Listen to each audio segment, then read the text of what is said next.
আসসালামু আলাইকুম। আজকে আমরা শিখব ইংলিশের অন্যতম একটা ইম্পর্টেন্ট চ্যাপ্টার। এটা ক্লাস 6 থেকেই আমাদের সিলেবাসের অন্তর্ভুক্ত আছে। তো যারা এইচএসসি পরীক্ষার্থী প্রায় সব ক্লাসেই আছে।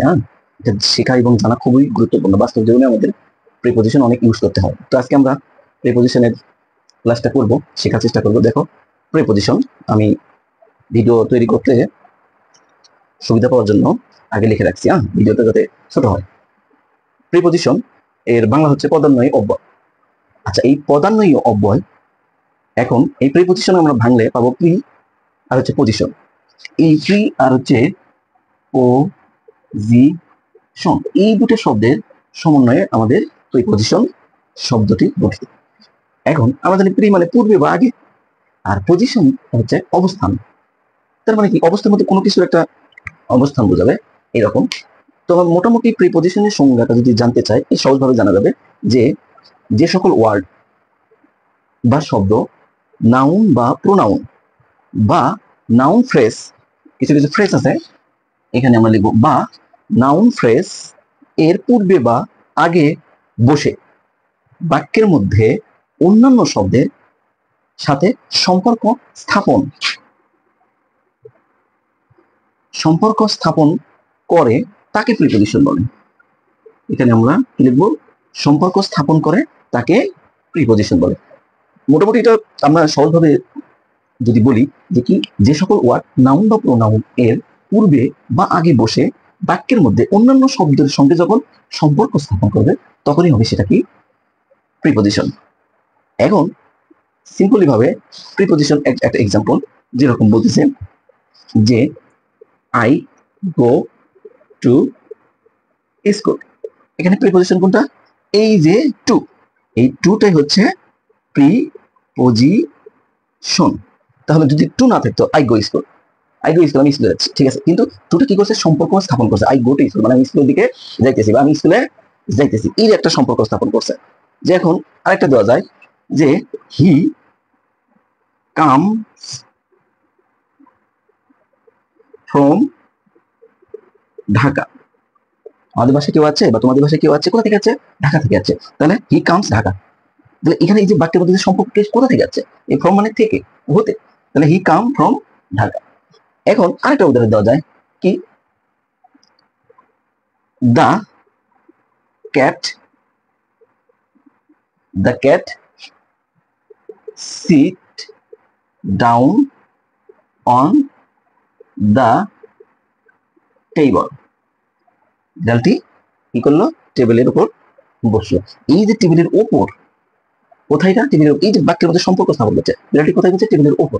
তাহলে এই যে যদি বিড়ালটি বসলো টেবিলে, কিছু আমার পাওয়া গেল না, আসলে কোথায় বসলো কি করলো বোঝা গেল না। যখনই বলতেছি the cat sit down on the table, তখন বোঝা যাচ্ছে এটার মধ্যে একটা সম্পর্ক স্থাপন করছে। এইগুলো প্রিপোজিশন।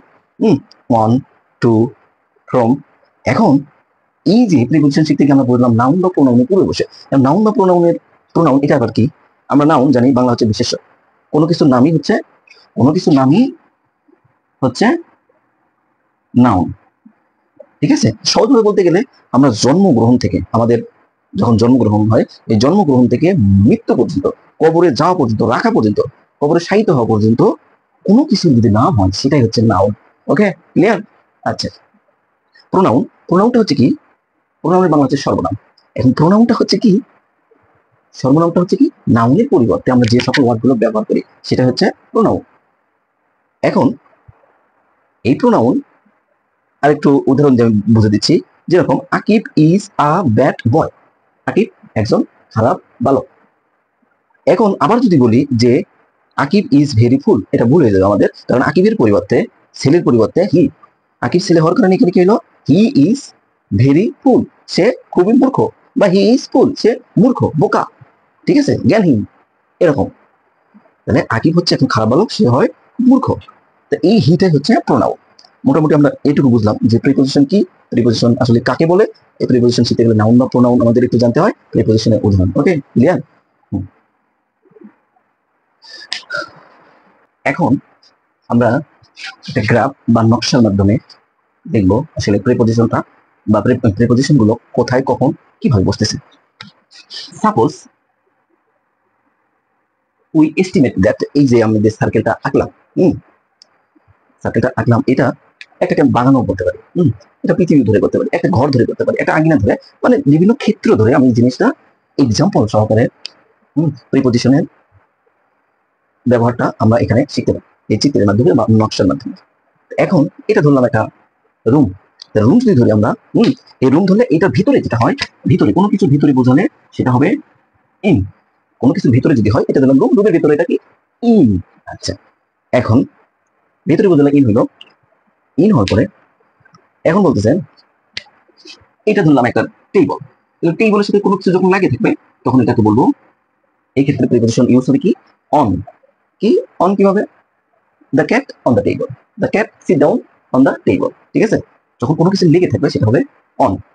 এখন আর অনেক কিছু আছে আমাদের একটু মাথার উপরে থাকে, একটু উপরে মাথার উপরে থাকে, যেরকম সাপোজ ফ্যান, আমাদের সিলিং ফ্যান গুলো কি থাকে মাথার উপরে ঘুরে, তো যখন মাথার উপরে থাকবে নড়াচড়া করবে, যেরকম আমরা কি ঘুরি উড়াই, ঘুরি উড়াই, তখন কোন শব্দগুলো ইউজ করবো, একটু উপরে যেগুলো মাথার উপরে থাকে সেগুলোতে আমরা ইউজ করবো কি অভাগ, কি অভাগ। এখন যেরকম the fan is moving over our head, এটার এক্সাম্পল কি দ্য ফ্যান ইজ মুভিং, এই যেখানে গ্যাপ থাকবে আওয়ার হেড, এখানে কি হবে অভাগ, তাই না, অভাগ।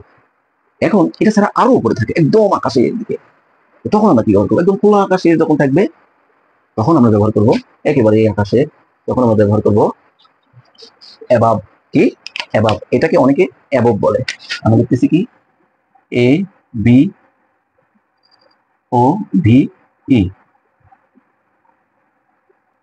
অ্যাবাব।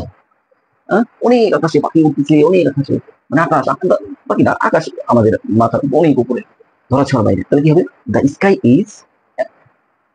Sky is above our head, আকাশ অনেক উপরে, আমাদের মাথার অনেক উপরে, তখন কি হবে অ্যাবাব ইউজ হবে, বুঝলাম গেল। এখন একটা কোনো কিছু জিনিস, একটা তেলাপোকা মানে লাগতেছে লাগতেছে লাগতেছে লাগতেছে ঠাস করে আসে আমার মাথার উপর পড়লো, এই যে ঠাস করে আসে আমার মাথার উপর পড়ছে, তখন আমরা কি প্রিপজিশনটা ইউজ করবো, তখন আমরা প্রিপজিশনটা ইউজ করবো লাগতে লাগতে লাগতে লাগতে ঠাস করে পড়ছে, মাথার উপর পড়ে গেল, তখন আমরা ব্যবহার করবো অন টু, একসঙ্গে ইউজ হবে অন টু। আচ্ছা, এরপরে কোনো দিকে যদি আমরা যাই, আমার একটা বন্ধু বলতেছি এই ওইদিকে যাস না, ওইদিকে যাস না, ওইদিকে সমস্যা আছে, গ্যাঞ্জাম আছে, সমস্যা আছে, যাস না ওইদিকে যাস না, কিন্তু শোনার পরও ও কি করতেছে না, ও সামনের দিকে যাবো, এখানে কি হইতেছে কি হয়েছে, তখন কি ইউজ হবে ফরওয়ার্ড, FORWARD, ফরওয়ার্ড, ওরে মানাই করতেছি তুই যাস না যাস না, কিন্তু না ওইদিকে যাবে, অগ্রসর হবে সামনের দিকে, সামনের দিকে অগ্রসর হচ্ছে ফরওয়ার্ড। এখন সামনের দিকে, এখন যদি বলি আমি কোনো দিকে যাইতেছি, কোনো দিকে যাইতেছি, যেরকম আমি স্কুলে যাইতেছি, স্কুলে যাবো, এই কোনো দিকে যাওয়া বোঝালে তখন কি হবে প্রিপজিশন টু ব্যবহার হবে, কোনো দিকে যাওয়া। এখন কোনো দিকে যাওয়া বোঝালে টু হইলো, এখন অন্য দিক থেকে যখন আসবে, অন্য দিক থেকে বলতে কি আমি যাইতেছি ওই একটা অন্য শহর থেকে, অন্য দেশ থেকে বা বিভিন্ন জায়গা থেকে আমাদের এলাকায় বা আমাদের বাড়ি, কেউ আসলো, তখন কি ব্যবহার হবে, তখন ব্যবহার হবে এই এখান থেকে আসলো, তখন ব্যবহার হবে হচ্ছে ফ্রম, বুঝলাম, তখন ব্যবহার হবে ফ্রম। এখন এর ভিতর দিয়ে যখন যাব তখন আমাদের ব্যবহার করতে হবে যে কোনো কিছুর ভিতর দিয়ে স্থান দিয়ে যখন আমরা যাব, এই ভিতর দিয়ে যাবো, স্কুলে গেছি, স্কুলের ফাঁকা মাঠ দিয়ে আমরা পার হয়ে যাব, তখন ব্যবহার হবে হচ্ছে ইনটু। এখন ইনটু ব্যবহার হলো, এখন হচ্ছে এই ঘটনাটা হচ্ছে এই যে আমি বৃত্তটা আছি, এটা মনে করি একটা মাঠ, একটা মাঠের মধ্যে মন চাইছে হাঁটবো, যখন মাঠের একদম এই পাশ থেকে ভিতর দিয়ে পাশে হাঁটবো না, তখন এখানে ব্যবহার হচ্ছে থ্রো, THROUGH, থ্রো। এই নকশাটা, এই চিত্রটা যদি কেউ বোঝে, আসলে 50% ধারণা তাদের এসে যাবে প্রিপজিশনের সম্বন্ধে, তারপরে আমাদের ইউজ করতে হবে, তারপরে অ্যাপ্রোপ্রিয়েট প্রিপজিশন গুলো আছে। তো এখন ইনটু হলো, এখন এতক্ষণ তো আমরা উপরে শিখলাম, এখন আসি নিচের দিকে। ধরো কোনো কিছু নিচে যখন থাকবে, নিচে তখন হইতেছে আন্ডার, আন্ডার, আমরা কি বলতেছে আন্ডারটা হচ্ছে নিচে, একটা বেঞ্চের নিচে একটা বিড়াল বসলো বা বসে আছে, তাহলে the cat sit under the bench বা টেবল, ঠিক আছে, টেবিল বেঞ্চের নিচে, এনি কাইন্ডস অফ থিং, নিচে যখন বোঝাবে একবার নিচে তখন আন্ডার ইউজ করতে হবে।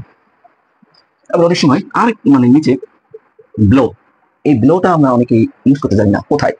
এই ব্লোটা হচ্ছে এইরকম নিচে, দেখা গেছে অনেক পাহাড় পর্বত, অনেক বড় বড় পাহাড় পর্বত এইরকম, কিন্তু সেখানে কিছু ঘর বাড়ি আছে, হ্যাঁ ঘর বাড়ি আছে, ঘর আছে, এরকম ভাবে ঘর করে তারা বসত বাড়ি করে আছে। অনেক উঁচু, তার কিছু নিচে যখন বাড়ি করছে তখন ঘর করে আছে, তখন এই বেলোটা ইউজ করতে হবে। কোনো কিছু নিচে, একটা ঘর অনেক উঁচু, একটা ঘর নিচে, এই নিচে যখন বোঝাবে তখন হচ্ছে ব্লক, বুঝলাম? আচ্ছা, এখন এই বাইরে, বাইরে যখন হবে তখন আমরা বলবো যে আউট সাইড, এবং ভিতরে এর মধ্যে বাদে ভিতরে যখন কোনো কার্য বা কাজ হবে তখন হবে হচ্ছে ইন সাইড।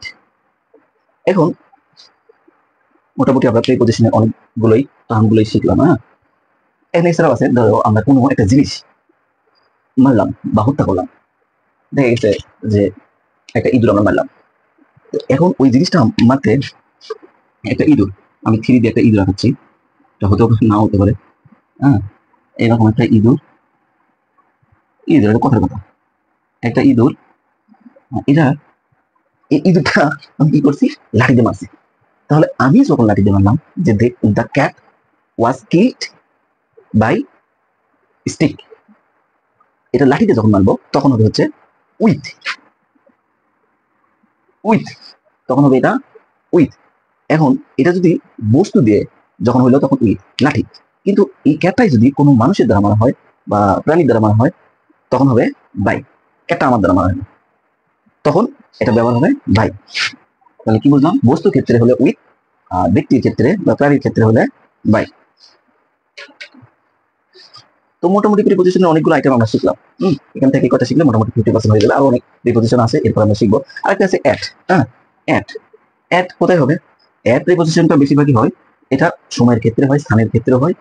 তো সময়ের স্থানের ক্ষেত্রে যখন হবে তখন আমরা যখন ছোট জায়গাতে অবস্থান করবো, যেরকম আমরা বগুড়াতে বাস করি, বগুড়াতে কোথায় বাস করি? একটা গ্রামে বাস করি, আমাদের গ্রামের নাম হচ্ছে খুপি।